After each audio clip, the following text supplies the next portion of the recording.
Hello, it's me, and I've had a number of requests to go through the solve of this Eitan star. This is a face-turning icosahedron. So that's 20 sides, and each one has an independent color. It looks like these are the same. They're actually not. They're different shades of green. So face-turning icosahedron. So how do you navigate your way through this? How do we make this to where it's something that's doable for everyone? Where do we even start? Well, the way that I like to analyze a puzzle, and I really haven't gone through much in terms of how to solve this. I really haven't gone through the solve much at all. So I'm going to kind of walk through what I do initially when I get a puzzle like this. So we can see that there's a lot of sides, and they're all face turning, and there's a lot of little pieces here as well. So this is a marathon solve, and if we can isolate the strategy to something that is doable, something easy to follow, then this becomes achievable, if not a marathon.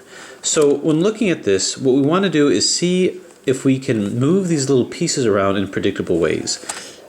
So let's kind of analyze the kind of pieces that we have. So as we look at the face, each face has 3 sides. So in that way, it might pattern itself a little bit like the pyraminxes, or like the cubes, or like the octahedrons. But you can see that in the center of every face is, of course, a centerpiece. So a centerpiece kind of defines where the layer is, where the face is. Corner pieces generally join multiple faces together. In the cube, it's 3 faces. Here, it's 1, 2, 3, 4, 5. So it actually joins 5 faces over here. Then you have these edge pieces here. So these edge pieces usually join 2 faces, so this joins these 2, so these are these 2 edges. Then you've got these over here, which is 1 color, and the way that things move, as we're moving this around here, I would almost call them very extensions of the center. So this is the center triangle over here. Then you've got these little triangles, which I think are kind of a form of a center. So I've got these triangular centers, these small triangular centers, I've got the large triangular center, I've got these little edges, and I've got these corners. So after having defined it, the question is, can I design algorithms or commutators that can independently move these guys around? And that's what I try to look at first. So let's see if we can walk through some possible motions with this. Well, I've talked about how to design commutators and what that means, but basically it's a series of moves and reverse moves. So that's like RU, RI, UI. So that's a very simple kind of a commutator where you do 2 moves and you undo the 2 moves. So RI, UI, RI. So what we then do is we see if there's some kind of piece that's isolated after doing RI, UI, RI, move that isolated piece, and then undo the original move. So let's see what happens if we think about a very simple commutator, something that's easy to remember, something that won't be anything that we have to reference or refer to, that we can keep in our heads. Well, I'm going to move this much like I have done with my octahedrons or my pyraminxes, by doing basically a down, down, up, up. Because if this is a side here, we're kind of limited in the movements around it. The thing that makes this puzzle complicated also is that as you move a face, you're dragging components of other faces with it. So it makes for kind of a difficult strategy regarding isolating pieces if every face that you turn are dragging pieces from other faces. So what we're going to do is we're going to design the first part of a commutator and see how pieces are moved. So with this in front of me, you can either put this on the top, or you can put this in front of you, or this corner in front of you. However you look at it, I'm going to take this on the right side and go down, down, up, up. So with that said, I'm going to take a look and see what I did. What did that do? Well, it didn't change anything around here. It just seemed to change slices along here. And what happened is, if I take a look at what's been moved, you can see that these pieces over here, this corner piece, and all of the areas over here got moved to here. So this red, green, and yellow moved down to here, and it actually took all of these corners, it took these edge pieces and this little centerpiece down over here. So this whole thing shifted to here. This, with I guess purple, light purple, orange, and yellow, this shifted over here. So what was here kind of turned over here, and this flopped around over to here. But let's see exactly what this did. Are there any pieces that just did a 3-cycle where it didn't move a lot of others? So you can see that we 3-cycled a corner, but the problem is that it's not an isolated 3-cycle of a corner because I moved a lot of other pieces as well. Well, what about these center triangles over here? And we see that these weren't affected, this wasn't affected, this wasn't affected. This one belongs here, so this wasn't, and this wasn't, and this wasn't, and this wasn't. So it would appear that the ones that were affected is this over here, this green one. So this, which was a blue, this went to here, and this over here, which was, well, a green, like these over here, this went to here, and this, which was a light green, went over here. And those are the only center triangles that were affected. So once again, you can see that blue, blue, this should have been a blue, this went to here, this, which should have been a green, a dark green went to here, and this, which should have been a light green, went to here. And that's all that was affected. So basically, just by doing down, down, up, up, it did a 3-cycle where it moved this to here, this to here, and this to here. When I started on the right side, I moved it in an initial counterclockwise way. By doing that, it caused a movement clockwise. This to here, this to here, this to here, and it's a pure 3-cycle. So now, if nothing else, I know how to move just these guys around. So if I ignore all the other pieces and just did the center triangles, well, then I can solve all of them just by doing that down, down, up, up. And if I take it back, down, down, up, up, it brings it back. So basically, step number 1 is I know how to move these pieces around, and I can solve all of the centers just with these triangles, but nothing else. The way that I would solve a puzzle like this is you start doing it sequentially like that. Put one type of piece in first all around the puzzle. Then you start to put in the other pieces without affecting the previous steps. So then what I want to do is I want to move another piece that will affect everything else except for the centers. And then the next piece after that will affect everything except the last 2 that I did.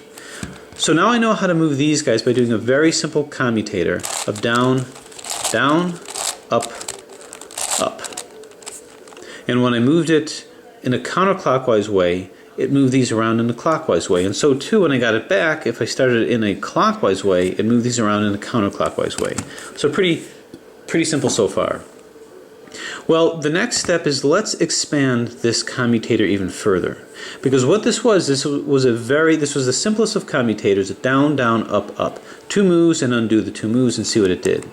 Well, let's go ahead and do a slightly expanded version of that, where you do those moves, then you do a middle move where a piece is isolated, and then you undo what you just did. So in a very fractile sense, what we're going to do is we're going to expand that 2 moves and undo those 2 moves, expand that to a middle move, and then undo the 4 moves. So as we expand in a fractile way, we're going to see the same kind of a pattern of doing moves and undoing the moves. And instead of down, down, up, up, which is doing 2 moves and undoing the 2 moves, we're going to go down, down, up, up, some middle move, and then down, down, up, up on the other way. So that sort of expands that out where you have a higher resolution of the same sort of fractal movement. So when I did my down, down, up, up, I'm going to take it from there. I'm going to look around and see what middle move can I do. So a middle move is a piece that can be isolated where no other piece has been affected. And it turns out when I look at this, the center, notice nothing else on this face is affected except for this. So too, nothing is affected on this face except for this. So that's a middle move where before I get it back, if I move this piece, say up to here, all I'm going to affect is this triangle while this stays the same.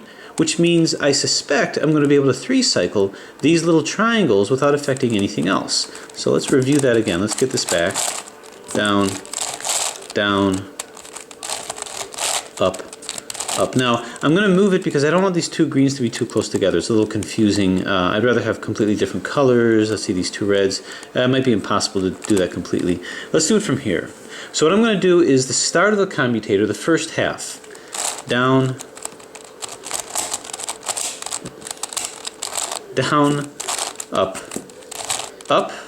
So it predictably moved this blue to here, this pink to here, and this green to here, and that's all that was moved by that. Now I've isolated this piece here. This will be my middle move before I undo everything that I just did. Now remember, I did down, down, up, up, starting on the right side here, going in a counterclockwise way. So I'm going to take this, I'm just going to move it up to put this one in place. Now I'm going to undo what I just did and go starting with this side, down, down, up, up. Then I'm going to move my middle move back down to here. And lo and behold, you'll see that that kind of a slightly more complex commutator moved these guys around and only these guys. Nothing else was moved. Specifically, this light green went to the blue center here. This blue center went down to here to the dark green, and the dark green went to here. Unfortunately, I once again used two greens. So this went to here, this went to here, and this went to here. So basically, I now have, using that same commutator of down, down, up, up as the base, a way of solving these small triangles while affecting everything else, and a way of moving these guys around without affecting anything else. What that tells me is that the first moves, the first solve that I'm going to do is these little triangles. Then the last one is going to be these big triangles because I can move these without affecting anything else. So as I start to think about moving these edges and moving the corners, I don't care what happens to these triangles because I can solve them all at the end. I do care if it affects these guys because that's the first thing that I'm going to do. So to get this back, same kind of thing. The prediction is that this will go here, this will go here, and this will go here. So once again, down, down, up, up. I do my middle move just by moving this up, and then I undo that by going down, down, up, up, move this back down. So you can see that what I did was just a higher resolution in almost a fractal type concept, where as I pulled away from the original commutator down, down, up, up, I just made it a little bit more complex, but the structure was the same. Series of moves, and then undoing the series of moves. One more time should cycle it back. Down, down, up, up. I do my middle move, which brings us up to here, puts this in, and down, reversing it, down, up, up, and this comes back. Okay. So far so good. Haven't even started the scrambler yet, but that's because I want to get a perspective. So now I've got to figure out how to move these pieces, these edge pieces, and the corner pieces. So how am I going to do that? Well, I like starting off with the base of the down, down, up, up. It's easy for me to remember. I don't really have to memorize much because I'm just using the concept of a commutator. Well, what I want to do now is I want to borrow the notion of what happens when I repeat the commutator over and over again to get it back to its original position. So notice if I go start from the right side again, down, and again, I got the sharp end pointing down, so the triangle is pointing down here, but down, down, up, up. We know how that's affecting the inner triangles.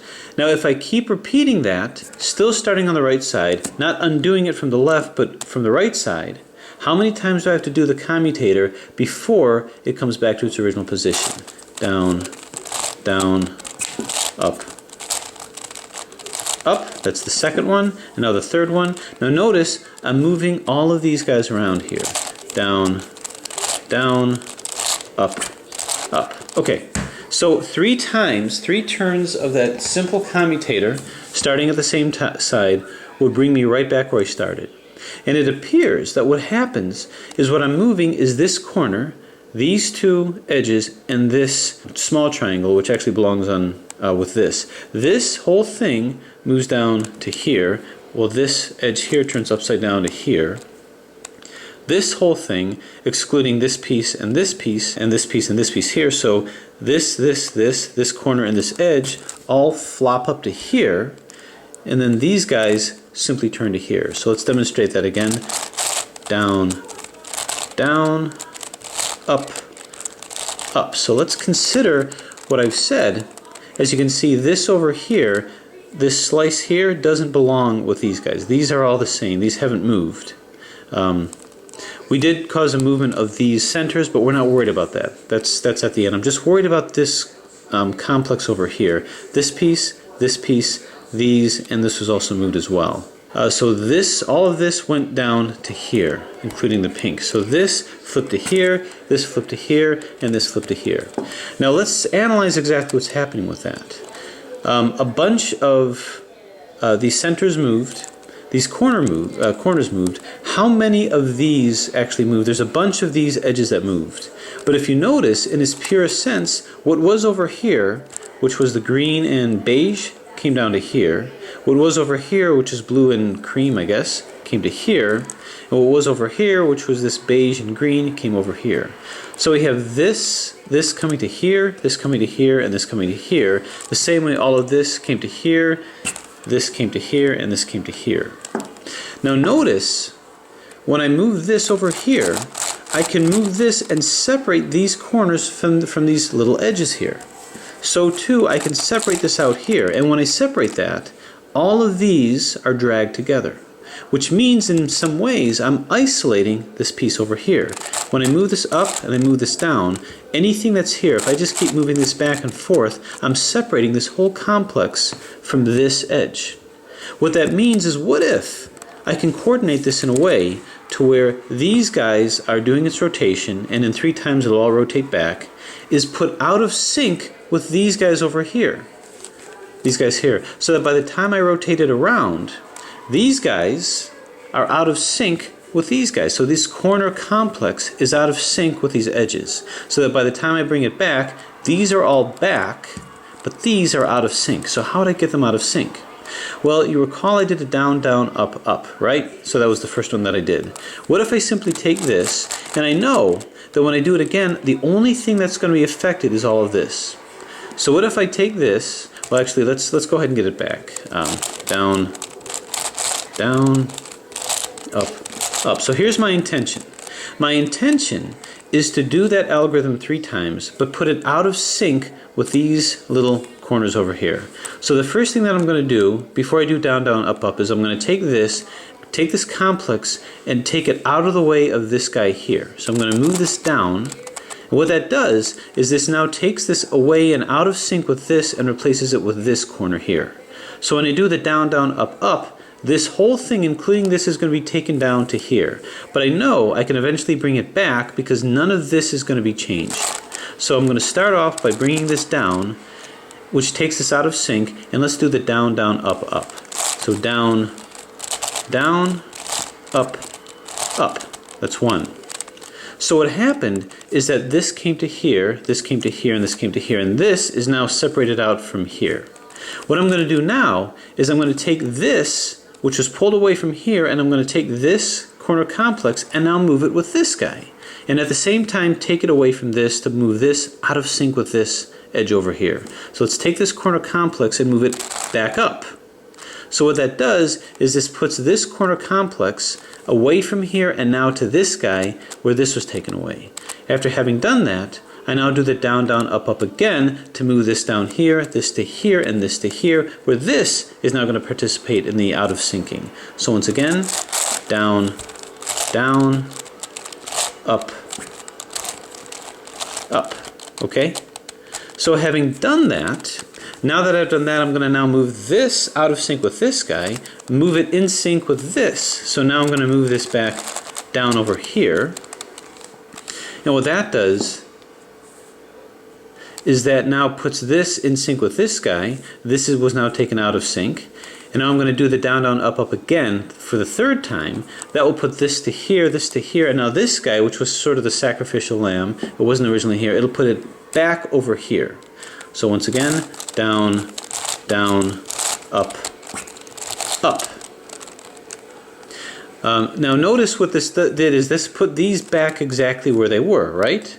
But we're out of sync with these guys. So now what I'm going to do is take this one, which is the sacrificial lamb, and simply move this back to its original position where its edge never changed. It was always here. But now this edge, which belonged here, is going to be put in sync with this, which is out of sync with where it belongs. So I simply move this up. Bang. Notice this is all fine.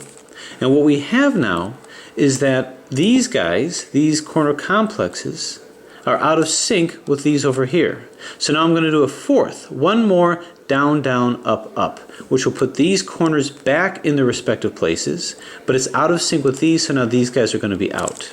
So that's down, down, up, up, and lo and behold, perfect. This is in, this is in, this is in, and we're out of sync with these guys. So what it looks like is that this guy, the one that should have been here, is down here, and I feel bad that it's pretty much the same color, but these guys are going to be the same type of color. So this, what should have been here, went down to here.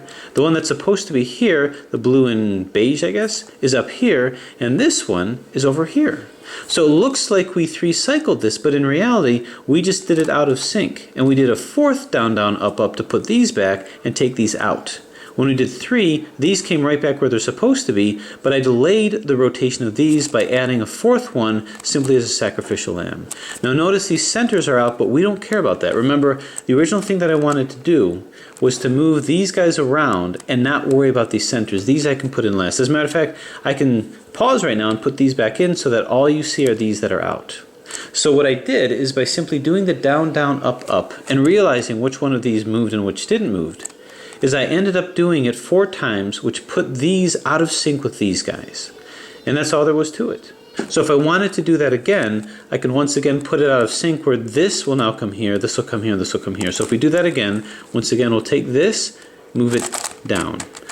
And I move it down, I could move it up, but I move it down because I'm thinking down, down, up, up. It's just easier to remember. So move this down, so this is out of the way. This is my sacrificial lamb. We go down, down, up, up. Okay, now we move this away from here by taking this guy, move it back up so that it can continue the rotation.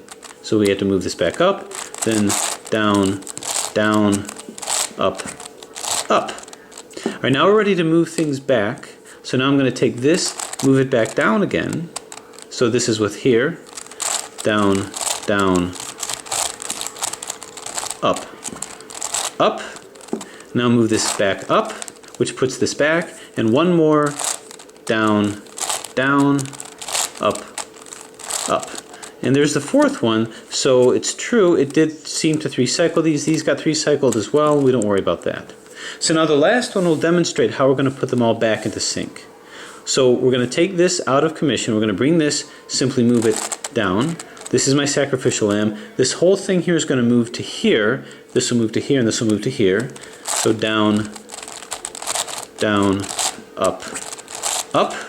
So now what I'm going to do is I'm going to take this, bring this back up here. Now you can see this is now back in sync. So do it again, which will move this down here and put this in position. Down, down, up, up. So now what I'm going to do is move this down here. So this is now back in position. Do it again. Down, down, up, up. All right, this was my sacrificial lamb. I'm going to take this, bring this back up, and move this guy back into here. So you can see now this is back into position. This has been placed back in. Do it once more. This is my fourth one. Down, down, up, up, and you can see it's back. So basically, what I was able to do is just by doing one down, down, up, up, I can move these guys around in a 3-cycle in a predictable way. If I expand that out a little bit more, do my down, down, up, up, do a middle move, and then reverse what I just did, then I can move these guys without moving anything else. But now by doing this rotational thing of taking out of sync the rotation of these guys and these guys, I can now move these guys around, these small edges around. It'll also move the centers around, but we don't care about that because it doesn't matter, we're not damaging these. So notice when I moved these small edges around, it did not change these at all. So I can move these in place, and then I can move these in place, and I can move these in place. So there you have it, just by doing the same down, down, up, up. We've come up with 3 different types of commutators / algorithms. I say algorithms, which are more complex commutators, and we're able to move pieces around. The final question is, what about the corner pieces? How can we do that? Well, I think I've exhausted the whole down, down, up, up. I've used every variation that I could. I just did the simple down, down, up, up to move these centers here. I used a broader version of that using a middle move and then a reversing of that to move the centerpieces. And then I did a rotation by moving the ones that I can isolate these guys out of sync with here. So how am I going to move the corners around? Well, what I'm going to do is expand my strategy a little bit, and let's kind of analyze what we've got here. How do we move corners around without affecting anything else? And my goal with this is to move the corners around and to not worry about these centers here and to not worry about these edges here. Because I know I can move these edges independent of the corners, and I know I can move these centers independent of the edges and the corners. What I need to do is I need to find a way of moving the corners independent of these centers. Because the first thing that I'm going to do is put these centers, these little center triangles in, and then I'm going to put the corners in. So I don't care what it does to the edges, because I now know a way to move the edges independent of the corners, and I don't care what happens to the center here, these center triangles, because I can move that at the end. So my first sets of moves are these small triangles. My second set of moves will be the corners. Third will be these edges, and fourth will be these centers. Because every step of the way, each one, when I start to put it in, won't affect the previous step. So how can I do that? So let's take a look at what we've got and what we can do. Usually when I think about placing corners, I think about the sliding U technique. So the sliding U technique is where you put a corner into a place, move it out of the way, put another corner in, and then take it out. The only problem is that there's three corners and they overlap when you turn. So doing a sliding U means that I move it from the right, slide the U so that I put on the left portion, but if I move it over here, it doesn't quite match. So I actually have to move it from this side. So the sliding U technique is like the commutators, another basic in terms of techniques. So what that means is if I wanted to say move this to here, or actually it might be easier to visualize here, this to come up to here, I move it up from the right, then move this piece to the left, then up from the left. Move it back to the right, down on the right, back on the left, down on the left, and then move it back. And then what you can see is that it's done a 3 cycle of these guys over here. So that's what the sliding U technique is that I can move whatever piece I want into here, and it does 3 cycles with this. So if I were to do that again, up from the right, move to the left, up on the left, back, turn, turn, turn, and back. Now you can more easily visualize what I'm talking about with this now, because now this yellow, blue, and red will come up to here. So the sliding U technique is move it up from the right, swing the U to the left, move it up on the left. Swing it to the right, down on the right, swing it to the left, down on the left, and bring it back. So that's one of the basic core techniques that I use, which can work for pretty much any piece. I'm going to default to that, and as I swing the up back and forth, I'm going to be moving this corner and then moving it from here. So this is going to be, say I want to move this to here. I'm going to move it up from the right. I'm going to swing the U now and move it to the left, like this. So the left move is going to be here. If this was a right move, this is a left. So now I move it up on the left. Swing the U back to the right. Move it down on the right. Swing it back to the left. And then down on the left. And then we swing this back. So what we see is we have a 3 cycle of what was here is now here, what was here is now here, and what was here is now here. What I didn't affect is I did not affect the centers over here, and as a matter of fact, I didn't even affect these centers. So no centers got affected. The only thing I affected were these guys here, these little pieces. And I only affected a limited amount of that. I only affected these 2 edges here, these 2 edges here, and these 2 edges here.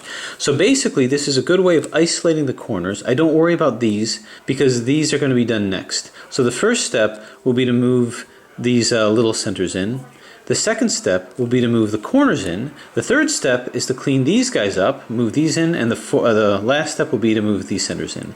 So with the sliding U technique, it's as simple as that. Bring this back here, up on the right,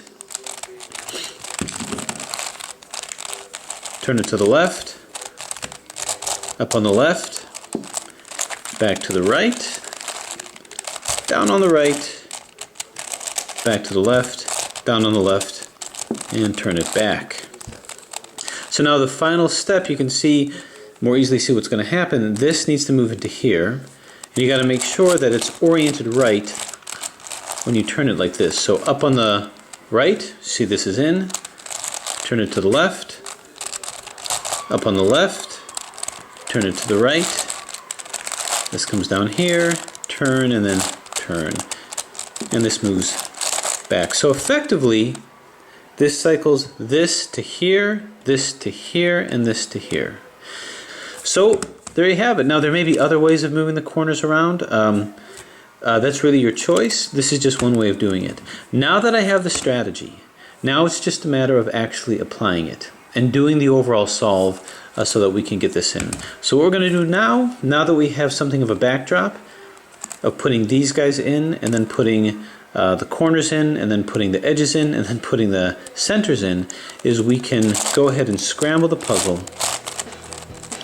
and come what may. So that's the general approach that I take when being confronted with a new puzzle, because now the fear factor is much better. Turn, turn. So I'm just going to do a standard scramble here.